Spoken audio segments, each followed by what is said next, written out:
watch a good amount of IndyCar. I don't watch every IndyCar race. Like if it's going up against NASCAR, I won't watch it. I watch some F1. Like if it's on and I'm up, I'll watch it. But like, I don't get up at 5 a.m. on a Sunday necessarily to watch F1. Right. So if it's like 8 a.m. and I'm eating breakfast on a Sunday, I'll watch it. I watch the Rolex.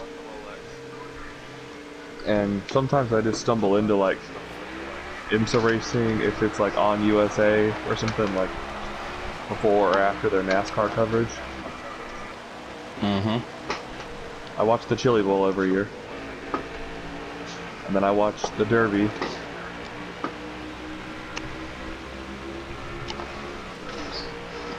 And that's about it, really. There was this one time where when Justin and I were working for Racing Refresh, we did like a 24-hour live stream for the Rolex. Not Justin and I specifically, but we did a shift on it. And literally it was me, him, and my dad. And my dad was airing the race over the channel, and AJ was like behind the scenes like getting so pissed. It was so funny. Dang. I loved it.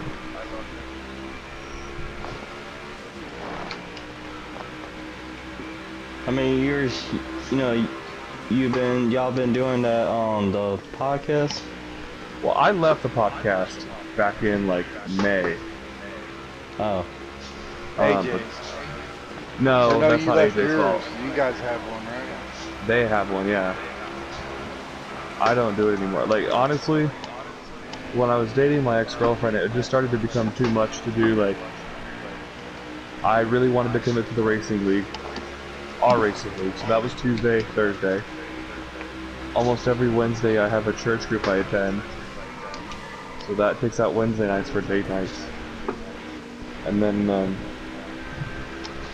I didn't really want to give up watching cup races, so we're kind of running out of days. So then sometimes the podcast was kind of becoming like the thing that was just easiest to not do. And then I got in an argument with one of the guys and everything, and I really don't like him, and we really don't get along. He's just one of those like blind and dumb Chase Elliott fans. I talk about him all the time. Huh? Like he talks about how like he hates Denny Hamlin more than he loves Chase Elliott and all their stuff, and just lives to see Denny Hamlin like lose, which I think is ridiculous. The only guy I really ever wanted to see lose for a while was Watermelon guy. Yeah, well, I mean, just because he was wrecking everybody, you know what I mean? Yeah, I don't know if I've had anybody I've wanted to see lose like that. I definitely did. I ain't going to lie. I'm not a Chase Elliott fan, but I also never felt like Chase Elliott was like super dominant, you know? He's definitely been very good. That's what makes him so good. What? He ain't so dominant, you know what I mean? Yeah. He's a good guy to root for. No. Like Jimmy Johnson, when Jeff first hired Jimmy, I loved him. After the first or second year was up, I was good, man. Fuck Jimmy Johnson. You know what I mean? I've definitely been like annoyed by Kyle Larson, but my stance has softened on him over the last like 2 years. But the thing about Larson that gets me is like, I still like at the time, and I still think about it, but like he literally like dropped the N-word and everything on that, lost his job, got to do his dream job for a year running dirt races only, and then came back to NASCAR in the best car at NASCAR, like literally joining Hendrick Motorsports. That would be like me as, a teacher, like violating a child and then becoming the superintendent of a school district, you know what I mean? That's not even close to the same. Yeah, it is, because he did something that was wrong. He didn't violate no child. Well, I mean, I'm trying to think of like the same sort of like equal severity to like being a cop and stealing something, maybe. Yeah, okay, that's probably more fair. But my thoughts on it is, and it ain't condoning nothing he done, but I mean, if he's truly remorseful for it, you know what I mean? Who are we to say he is or isn't? I don't think it's not that he's not remorseful. and I think I'd move past it. But what I'm saying is like, I feel like he should have had to have spent a year or two, like in a Rick Ware car, proving it. You know what I mean? Like he literally, it's the fact that he went to the best car in the Cup Series, the best team. You know what I mean? He did that for sure. And I think that's where my problem. That's where my problem is. It's not the fact that he's back in NASCAR or anything. Like just like I said, he should have had to like spent a year or something like running at Spire or Rick Ware, and you know what I mean. Paid a little more of his dues because like once again like he literally talks openly about how much he'd rather be dirt racing than racing in the Cup Series. I cross You know? to the left, you cross to the right. And that's the thing that got me. But like, I've softened on it because like he does seem to be pretty, you know, thoughtful and remorseful about it, and he is obviously the most talented driver in NASCAR, and it's really not that close, you know. So I can't hate on him that much. Like he is good for the sport. It also is a weird complex because like him and Denny Hamlin get along. And so like Best friends, really. They said, or he said. Yeah, and that's what like I always see the sport through Denny, like the lens of a Denny Hamlin fan, of course. So it's kind of like, I mean, if Denny, you know, is cool with him, you know, and yeah, I mean, I don't think Kyle's ever really raced Denny that wrong, other than that race at Nashville this year where we tried to take him out. I haven't had a problem with it. Motherfucker. My dog ain't done that in months, dude. Got right up my ass so far.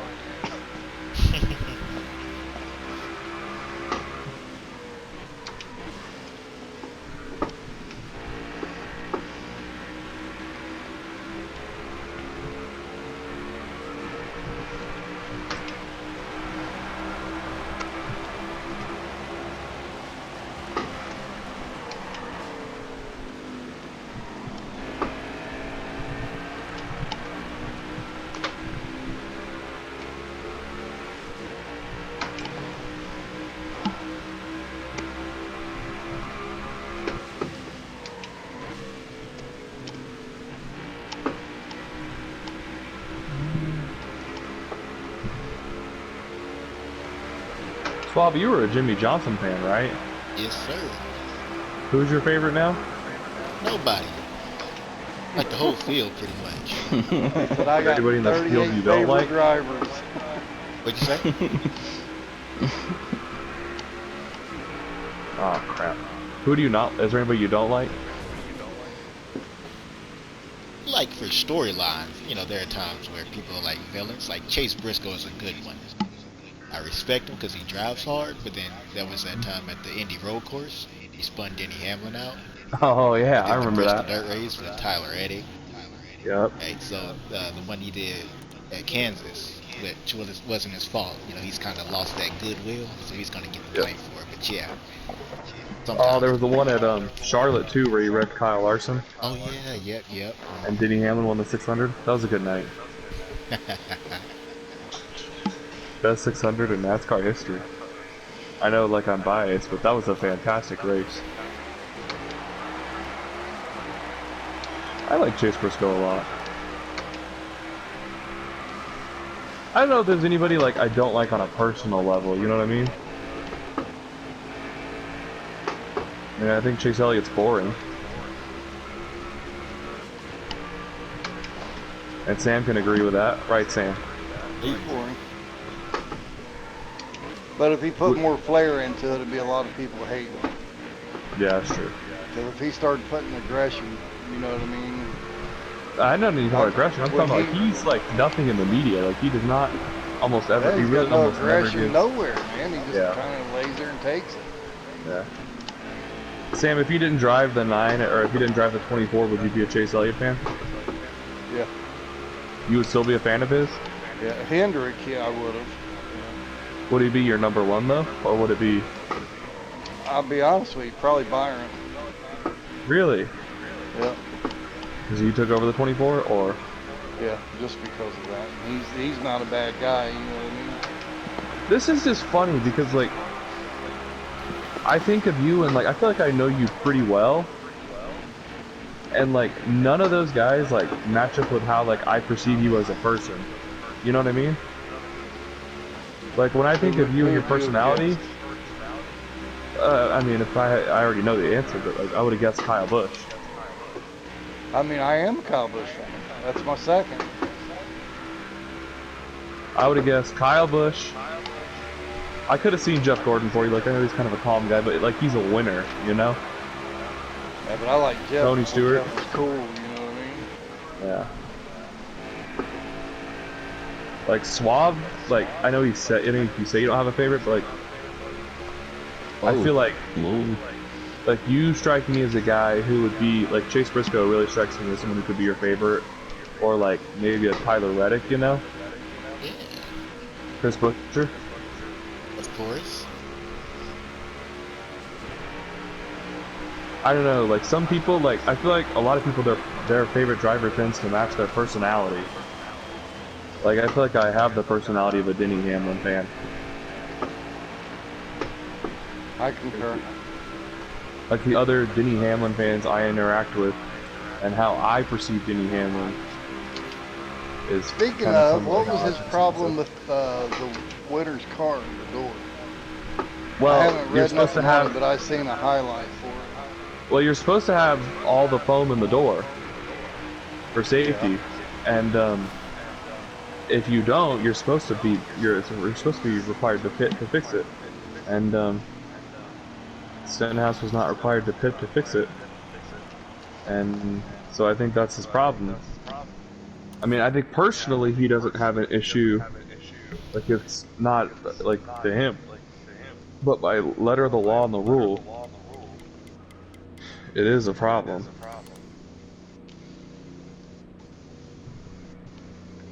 Mm-mm-mm. I mean, I don't know. They should just let him be. I mean, I think it's kind of a dumb rule, you know? I mean, the roll cage is still intact and everything. He's missing a little bit of Well, I foam, mean, but there's also still 200 foam mile an there. hour though. You know what I mean? They designed the car so they know. Yeah. Well, NASCAR was saying like that they didn't even know it, which is so dumb. Because literally the NBC broadcast pointed it out before they went back to green. So I don't understand how, other than the fact that they're incompetent, I don't understand how NASCAR didn't, you know what I mean? Of course, I obviously think NASCAR is the most incompetent organization in the world. And nobody hates NASCAR or the sanctioning body more than me. Maybe Tony Stewart, but... I don't like their tire rule where they can only use Goodyear. I know they maybe had a problem back 35 years ago, you know what I mean? But, I don't think they had a problem with Hoosiers so much as like they were bad. well, they had I a think that bad they were tire. Well, yeah, they were competing though. And I think that was the problem. Not so much actually Hoosier, like... Well, no, Hoosier had a tire issue that one race. Yeah, And- it was a... On the bottom. And it was a one race only issue. Stewart even offered to keep running the tire. Yeah.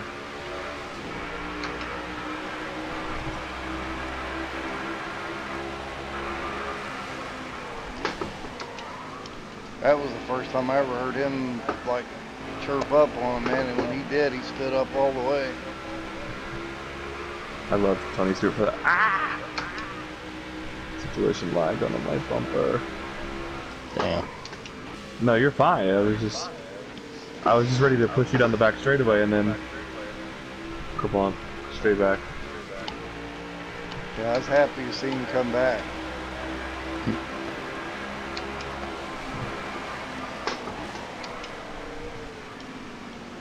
I I thought don't know. when he bought into that Ford team that he was done. I didn't think he'd run for it. Yeah.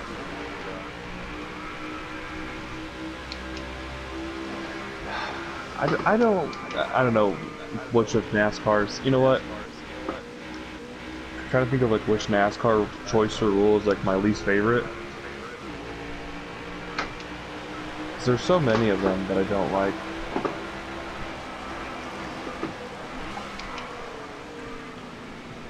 Some of them they fixed, like the dirt race. The dirt race was a horrible idea. Bristol. I didn't like the dirt. Yeah. That was stupid. That's why'd they do away with it? Yeah, Yeah. they didn't run the dirt race this spring. That's like putting shit on a supermodel.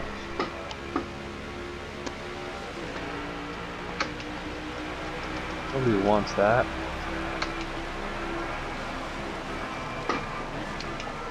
I thought you were talking about the racing car at first. No. I mean, I'm not really a fan of the playoffs.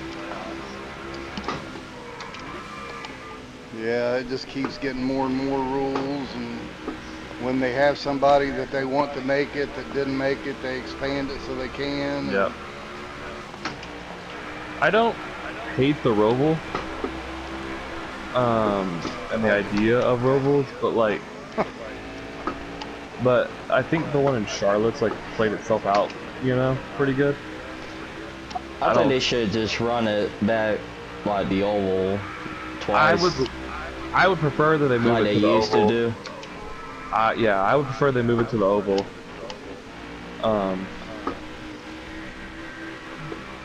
You know, I mean, I'm not happy with the next gen car. I don't like the way that like it's all single supplier parts, you know. And that was a big thing in like the lawsuit that they're filing is like NASCAR owns the intellectual property to the car. You know, the teams don't own the cars. Like Right. NASCAR owns the cars still somehow. I don't understand that. But then on top of that, NASCAR chooses the parts and vendors. And those parts and vendors could theoretically charge however much they wanted to for it, you know? Like if they wanted to make the louvers or whatever $5 million a piece, they could, you know, and NASCAR says that they have to buy from that specific part. And that is crazy to me.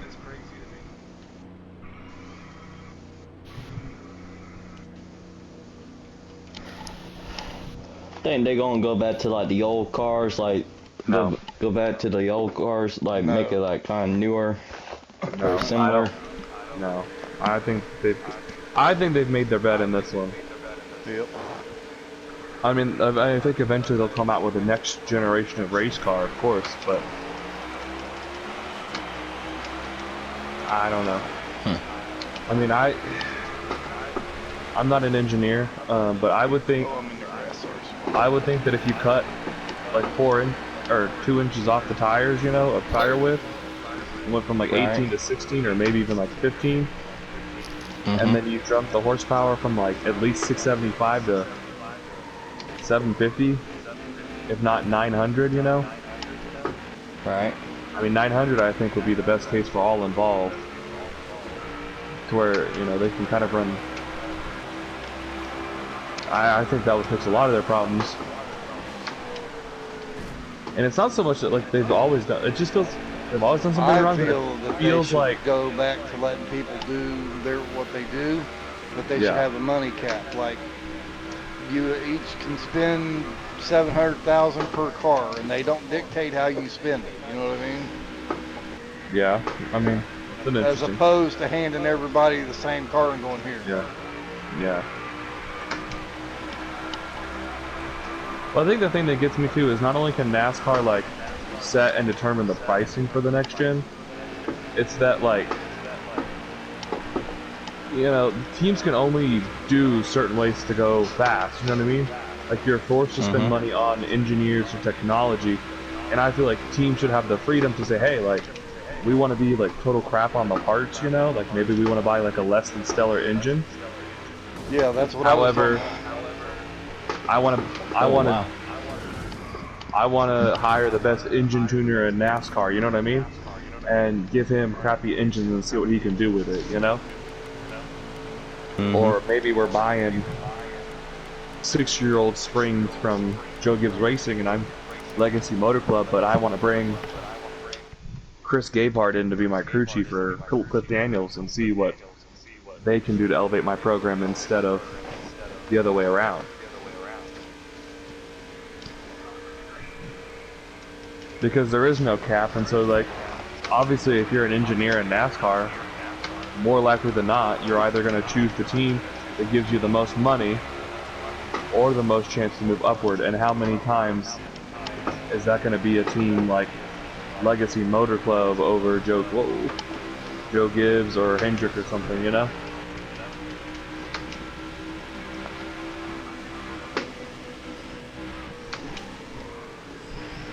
Dang, Sam sailed it off in there on me. Yeah, somebody give me a hell of a push. I wasn't going to not Swap. take it. What? No, I respect it. I was lifting in there because I was like, oh, like I'm gonna lift and I'm gonna keep it door to door with Sam, and that did not happen. Yeah, I was committed. I wasn't going to let off till I was clear of your car. Gotta respect the hustle. I figured he'd give me that hard of a push. I was going with it.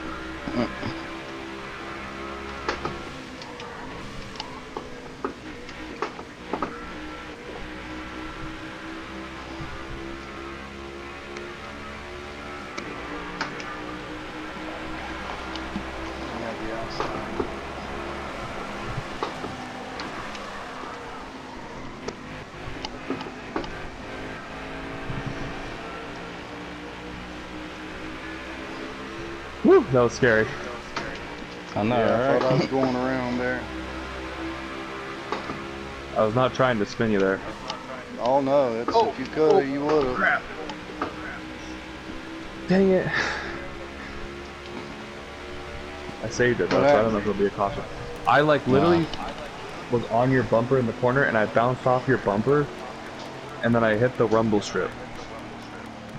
That is beyond annoying.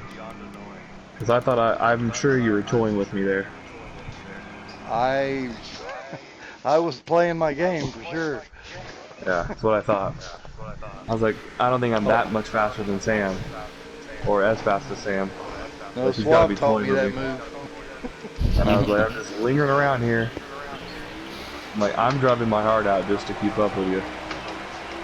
I was so aggravated with him that day, I guarantee I've made him worse with it now. He probably rolled up on me one day and was going to pass and that happened to him and he was like, damn.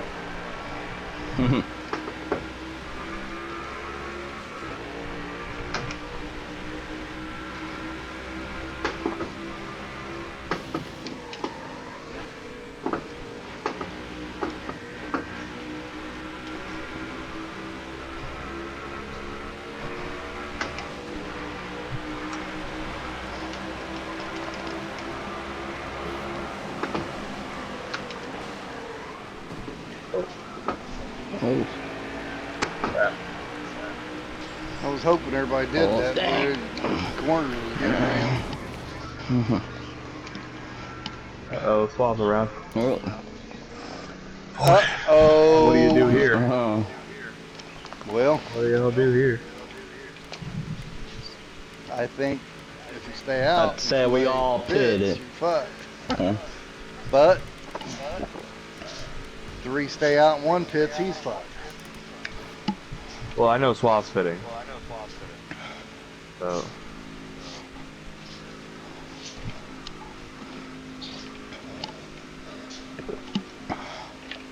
Jose's sucking that drink down trying to decide Yeah. what to do.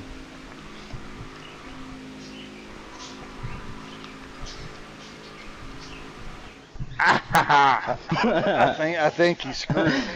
Yeah. I mean, I was gonna take 2 tires there, honestly. I really thought about it. That's what I was doing. And I was like, you know what, though, situation, I'm like, ah.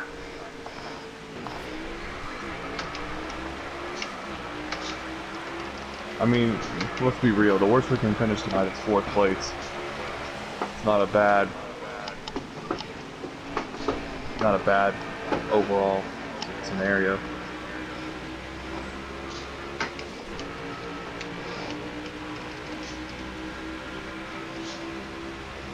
At least we know the situation's breathing. It's breathing this time. Yes. I might have just won on the race there, though. I had to block Slav. He was getting ready to put us 3 wide, and I just wasn't going to.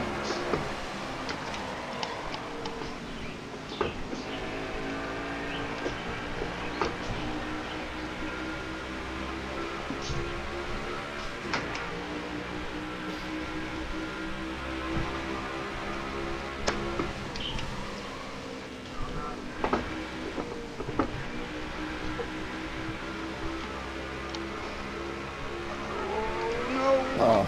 Oh, and Zach Oh wins. shit. That was so lucky. Yes, it was. Oh, I never thought I'd win at this track. Holy crap. Well, that was Good fun. win. Tell me I didn't know that was coming.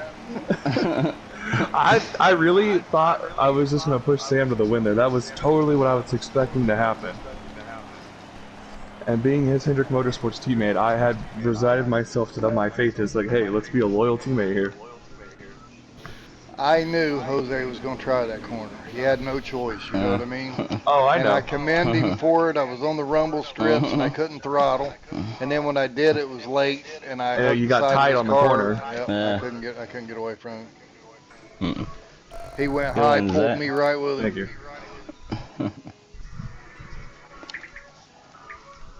Oh my God, I can't believe that. I thought for sure at first